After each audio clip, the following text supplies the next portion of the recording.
Her earliest memories were of the cold and brutal wilds, the dark and mystical forest that filled her eyes with stars, the soft howl of wolves on the wind singing their song to the night, the gentle cry of elk as they danced through the powdered snow.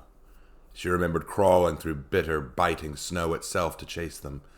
She remembered long nights of starvation, of stomach pains and growls that left her crying for a mother who would never answer, and a father who had never wanted her. She was to die in this miserable winter hell, and she knew it. A child barely old enough to know how to walk, and yet this was to be her sight of death, and she would be buried here, another corpse in the frozen snow for vultures to feed on. And yet, when she closed her eyes to embrace that death, she did not open them again to the lights of heaven or to the singing of Valhalla, but instead she was met with a sight most unusual. Wrapped in a blanket of sheepskin, her eyes burned as she opened them to gaze upon a blazing fire. The child stared at the fire until her eyes could not bear it, and she shut them and cried tears of agony. Her movement was not met without response, of course. The moment she showed signs of life, another figure began to move in the shadows beyond the bonfire. The child looked to see something rising up. It was a very tall figure with a body veiled by the night, and the shadows cast by the glowing fire gave it an ethereal appearance. The figure stepped towards her, and she recoiled fast, slithering like a snake deeper into her blanket, as though it might hide her from him. The figure did not come any closer, but only watched her from where he stood. The figure made noises at her, sounds that emitted from his mouth. She could not make the sounds he did without effort, and even if she did, it had no meaning to her. She had never been taught to read, write, or even to speak, for she was abandoned before these skills could be implanted into her. When she dared to peek out at the figure, it was like a man, and yet not one. The figure was tall and lean, with a lithe body, long blonde hair that fell down to the bottom of his neck. His eyes were blue like the sky at twilight, and his features were fair as a new winter snow, as was his complexion. His ears, knife-like and long, and his clothing was made of the finest silks. He knelt beside the child and smiled at her, saying again the phrase that she could not understand, but she could attempt to repeat. Konungsdottir. She did not know what it meant, but the phrase was how the strange man spoke to her. She found she liked this man, and after some time emerged from her hiding place. The man would pat her head, stroke her hair, feed her what meat he had on hand, but then when the fire died down and the daylight came, he would vanish again. He would appear again the next night, in the same manner as before, a fire, a gentle touch, and speaking to her as Konungsdottir. In this way, the child would not die in the wilderness. Instead, she was molded by it. During the day, when she was alone, the child would run through the snows of Valkenheim and the forests and fields of Ashfelds. She slunk through the marshlands of the mire and played in the beaches and surfs of the lands between. She learned to find food from little, collecting berries, mushrooms, and fruits. She sometimes turned to foraging and stealing to eat, and she would sneak into farmland and make off with what she could. She was caught a few times and had to learn to evade, to hide, to not get caught, and how to escape if grabbed. She once was snatched by a farmer in Ashfeld who grabbed her by the leg as she made to crawl under a fence, and she remembered how a fox had once been caught like this and what it had done to escape. She repeated the action and turned and bit the man's hand hard. In shock and pain, the farmer released her, and she had fled safely back into the wild. Biting, it seemed, was an effective tool to deal with dangers and pursuers if they got hold of you. She took this to heart. She wished she could convey these events to the strange man by the fire, but she still did not know how to make the phrases that came from his lips. She did not know how to speak. She longed to learn this. When she was 7, the child snuck into a nearby Viking village, not to steal, but to listen. She watched men at work, warriors training, women baking and cleaning, and children playing. She listened to the sounds they made, the words shared between them. Mother, father, son, daughter, home, wait, stop, go, leave, stay. She memorized these sounds, these particular noises. She repeated them and again to herself, and then she fled. And that night, she repeated the words to the man who always seemed pleased to see her. He smiled broadly. When she would say a word, he would draw in the dirt its meaning, or he would raise his hand to the bonfire, and using his strange, otherworldly abilities, plant images in the flames to show their meaning. The child was enraptured by the lessons, and each day she would do the same thing, sneak to the village, learn new words and phrases, and return to learn their meanings from the stranger. But there was one word she still did not understand. She tried saying the phrase to the man. Konungsdatir. She asked him what it meant. When she asked, the man would smile and place his hand on her head once again. She started to dislike the word, for it was the one she could never understand. One night, when the child reached 15 years of age, the man stopped appearing. The fire stopped waking her. The smiling figure no longer arrived to teach her. She searched for him, but found no trace of the mysterious stranger, and in time she began to grow hungry without the meals he provided. It was clear what she had to do. It was time she learned the skills as well. She had seen warriors of the Viking village use weapons of wood, sticks, and sharp stones as their weapons. The word for them was axes. She would make use of this. She found a suitable rock that was sharp enough and sharpened it further by beating it against the side of the mountain face. She took twine she'd stolen from around a fence post and lashed the stone to a thick but sturdy shaft she'd made from a branch. With this, she had her axe. Her first target was a wild boar. She rushed it with her makeshift axe and tried to decapitate the animal. But the creature was not so easily defeated. She struggled to dig the weapon into flesh, but the beast fought back, lashing and growling and squealing for its survival.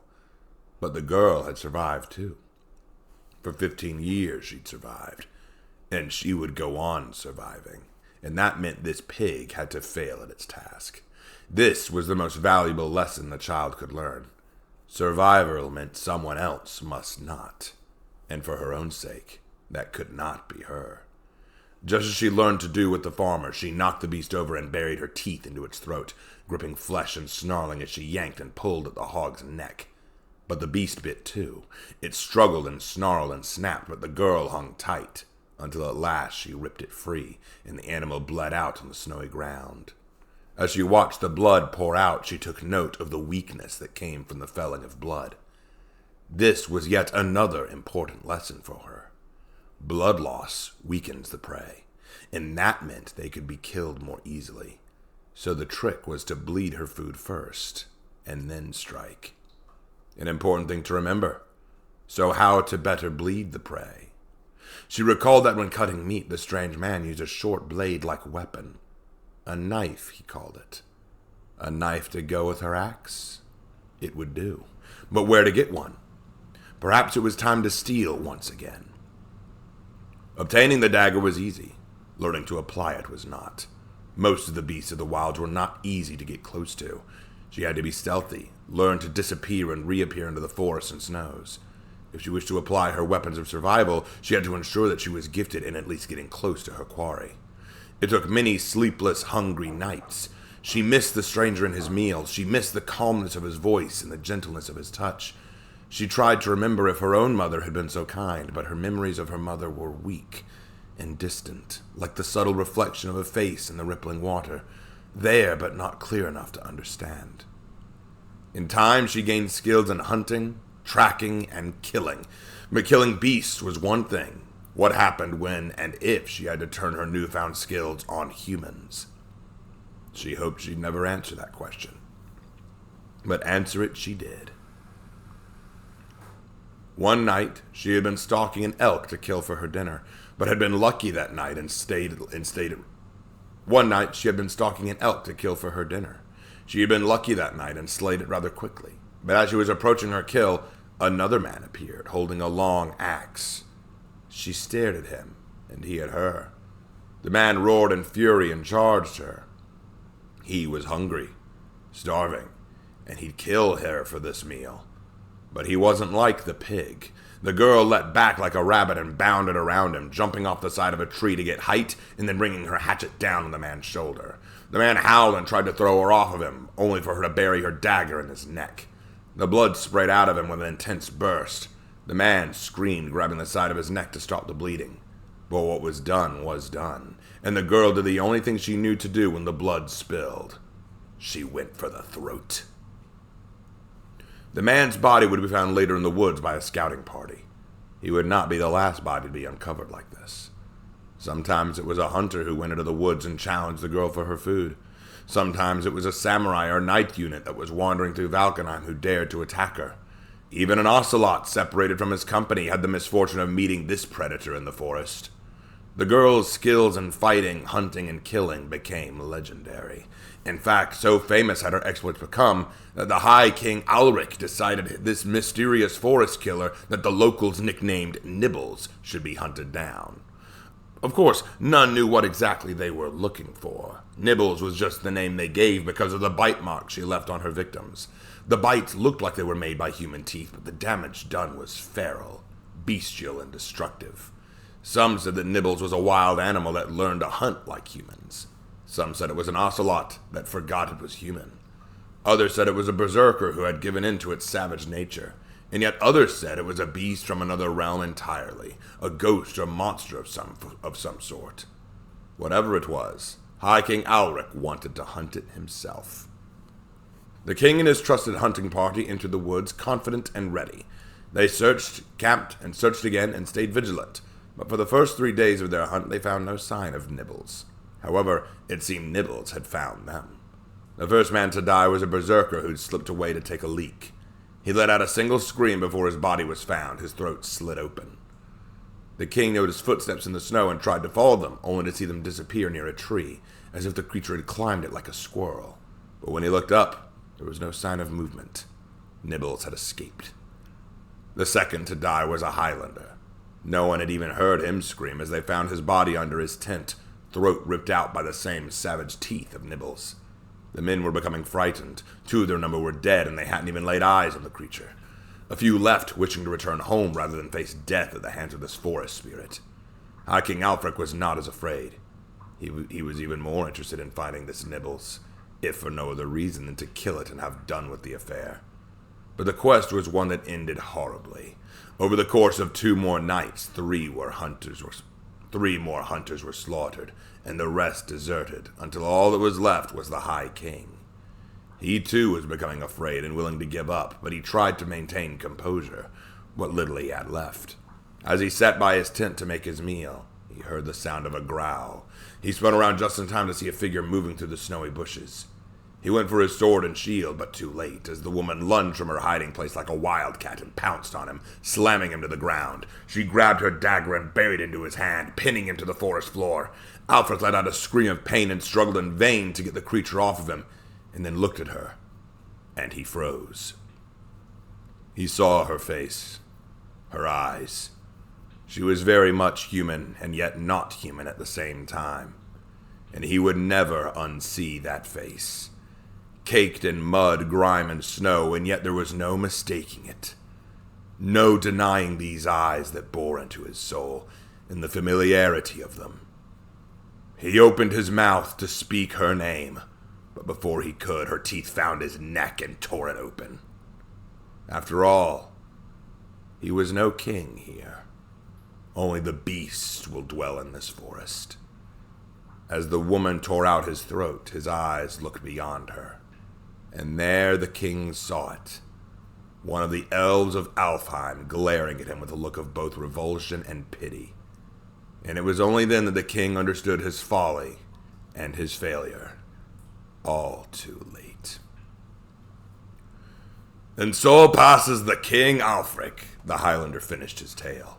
The campfire crackled and sang into the night as the warrior band sat around to hear his story. From the youngest to the oldest, all were listening intently. "Ha ha, what a fine story," a warlord called. "So that's what became of Alfric," another laughed. "And here I thought he'd just gone and drowned himself." "But why the elf? What did Alfheim have to do with anything?" another questioned. "And what name was he about to call Nibbles?" another asked. The Highlander laughed and waved his hand. "None know. but it shouldn't be too hard to tell why the elves were involved in all this. The older of you likely remember all the mistresses of Alfric, correct? There were a few nods from the older badgers of the group, those who remembered. Well, story goes, one of them was from Alfheim herself, Theoril.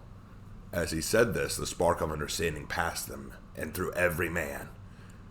Wait, you're saying the mother of Nibbles? That's why the stranger called her Kongsdatir, King's daughter. So Nibbles was the... Of course, none can be sure of this, the Highlander winked, interrupting their speculation. But, were Alfric to have been discovered in his infidelity, and with an elf no less, well, it would be more than a small problem. So he just banished her? Banished a mother and infant child to the wilds? Why not just return to Alfheim with her? Why do you think, lad? She'd done plowed a bloody Midgardian.